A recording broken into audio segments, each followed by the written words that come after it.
Okay guys, welcome back dito sa panibago nating channel. Welcome back.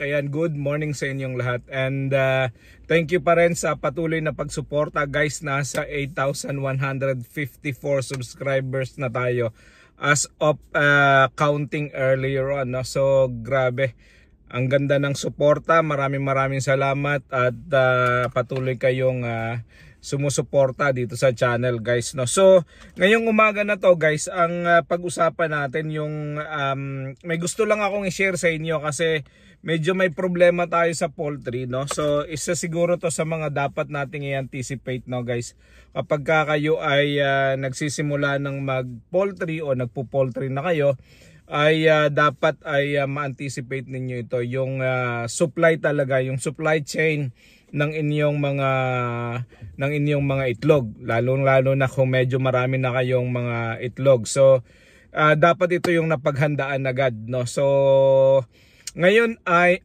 up to now meron akong weekly deficit, no. So medyo last month may weekly din akong deficit, pero mas mabilis ko namumove yung mga itlog last week, no. So this time inaabot talaga ako ng 7 days na bago ako bago maubos yung previous week, no. So isang linggo bago maubos. So inaabot ako ng another week pa na natira. So at the moment sa counting ko is nasa around 230. Tapos yung collection ngayon mga nasa 260. Depende kung ilan yung mabibenta ngayon. So 260 trays ang available ngayon sa farm.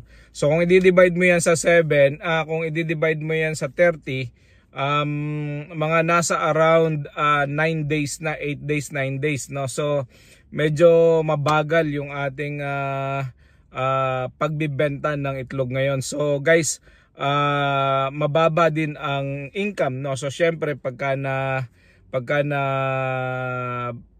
mabubulukan pa tayo ng itlog, diyan tayo magkakaproblema sa profit, no. So maubos na yung profit, pati puhunan natin madadala na. Syempre pagka naubusan tayo ng pag nabulukan tayo ng 100 tray o 15 na trays, ang laki na ng kabawasan yan para sa ating puhunan. So guys, dapat ay talaga na-anticipate natin yan. So ngayon, ano yung isang magandang solusyon dito para mas mapadali yung proseso at hindi tayo mabulukan? Unang-una, ang pwede natin gawin dyan is gawin nating itlog na maalat yung ating mga harvest na nauna. So isa yan sa mga magandang solusyon.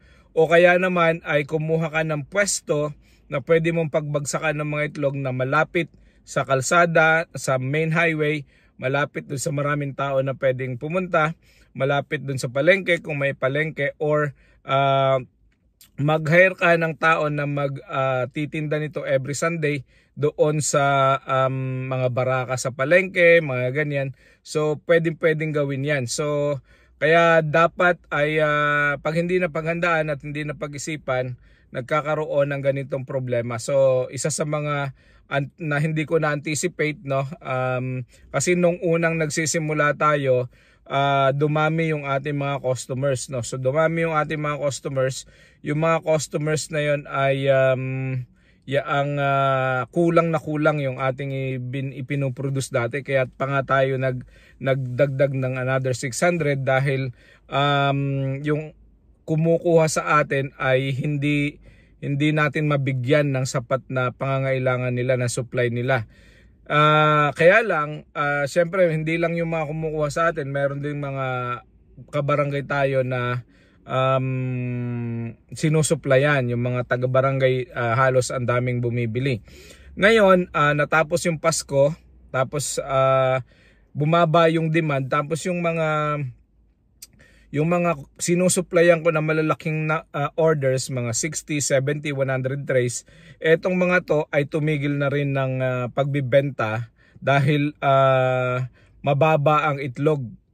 Dahil mababa ang itlog, hindi na sila makakompete, no. So kasi yung mga galing ng mga Batangas, mababa ang itlog, so kaya yung mga local na mga farmers hindi makakompete at halos kapantay na lang yung kuha nila sa mga farm kesa dun sa galing ng Batangas na benta sa market. So kung sasabay sila, bibili sila sa mga farm tapos ibibenta nila na mas mataas, wala na rin bibili sa kanila. So ganyan yung sitwasyon ngayon. So dahil sobra ang supply sa Batangas, dinadala sa Mindoro na mas mura. Dahil mura yun sa Mindoro, nabibenta nila na mas mura, hindi makasabay yung mga maliliit na mga farms katulad namin. So ngayon, tumigil na yung mga yon ng pagbibenta. Mabagal lang itlog, matumal lang itlog, ayaw na nilang magbenta kasi natitirahan sila na baka lugi din sila kasi hindi sila makasabay. So yun yung isa sa mga nagiging issue ngayon. So ngayon, ang isa sa mga solusyon is ikaw mismo, you take the matters in your hands. Sa katulad ko, hindi ko kayang i-take matters on my hand dahil wala ako dito. Kung ako wala ako sa Pilipinas, nasa abroad ako. So this is the other limitation ng mga katulad natin ng mga OFW. So ang isa sa mga pinakamaganda solusyon dyan is basically magbayad ka ng tao at magtenda sa baraka para every week nakakabenta kung ilan man ang pwedeng ibenta. Ikalawa ay kung pwede at meron kang resources, pwede kang kumuha ng pwesto, mga nasa around 5,000, 3,000, 5,000 na monthly na bayad sa pwesto. Kaya sigurong i-recuperate yan ng presyo ng tubo ng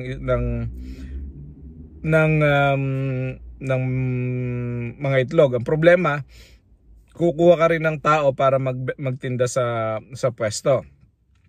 But anyway, ang magandang gawin dito is basically yung sinasabi ko kanina na unang-una pwede mong gawing itlog na maalat, yung mga medyo 1 week and above na. So bili ka ng asin, ihalo mo sa putik, tapos yung putik basahin mo, tapos ilubog mo dun yung mga itlog. Tapos 18 days lang naman yan, 21 days maalat na yan.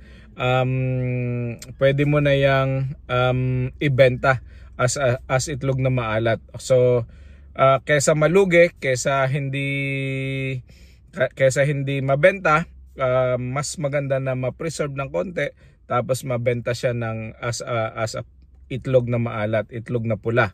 So yun guys, yung mga yun ang pwede nating solusyon dyan. Or ang pinakahuli is yung bagsak presyo tayo. So ayaw natin gawin yon kasi pag ginawa natin yon talagang mahirap itaas ulit ang presyo ng itlog, ang presyo pagka nagbagsak presyo ka. Dahil yung mga customer masasanay na mababa ang presyo na binibigay mo. So doon magkakaproblema. So kaya guys, yun yung mga options, no. So kung katulad ko kayo, hindi na paghandaan yan, ito yung mga options, no. So real talk lang tayo dito guys, sinasabi ko to sa inyo dahil ito yung experience ko at ayoko na gayanin ninyo. So unang-una, inyong pagplanuhan kung ano yung market target ninyo, at kung meron kayong market, siguraduhin ninyo na establish yun. Kasi yung mga resellers natin, yung mga haulers na kumukuha sa atin, syempre ang pinoprotektahan ng mga yan, mga negosyo nila. So hindi yung mga yan na bibili ng itlog sa iyo kung alam nila na malulugi sila. Hindi din sila basta-basta maglalabas ng pera kung alam nila na hindi sila kikita. So option nila yon, wala tayong magagawa doon. Hindi natin hindi natin maiiwasan yung mga ganyan. Ang kailangan lang natin, paano natin tutugunan yung mga ganitong klase ng issues, ng mga problema at challenges na dumadating. So we faced it head on. Ngayon siguro ang next step ko ay ang ginawa naming measure is basically nagbibenta kami ng, dati kasi bulk yung presyo namin sa reseller. Ngayon ay kahit na ilan na lang pwede na, kahit na 10, kahit na 20, kahit na gaano karaming tray, hindi na, wala nang 50, wala nang 100, basta kung ilan na lang pwede silang kumuha. Ikalawa is sinabay namin ng konti yung presyo dun sa current prices sa market. Tapos ngayon nga ang kino-consider ko ay yung magawa ng itlog na maalat. So ito yung susunod namin gagawin. Magpapabili ako ng ilang kilong asin, tapos ilalagay namin yan sa putik, ilalagay namin sa timba, tapos ibababad namin yung mga itlog na maalat sa loob ng 18 days, o yung mga itlog natin sa asin na may putik, para balot na balot yan, at 18 days yan sigurado ay yan ay magiging itlog na maalat. Hahaba ng konti yung shelf life ng ating mga itlog, at marami din naman ang bumibili ng itlog na maalat. So yun lang guys, maraming salamat. Hopefully kahit paano nakatulong itong video na ito sa inyo. Bye bye, God bless, see you all sa susunod na video. Shout out sa lahat ng mga nagsusubscribes. Bye bye.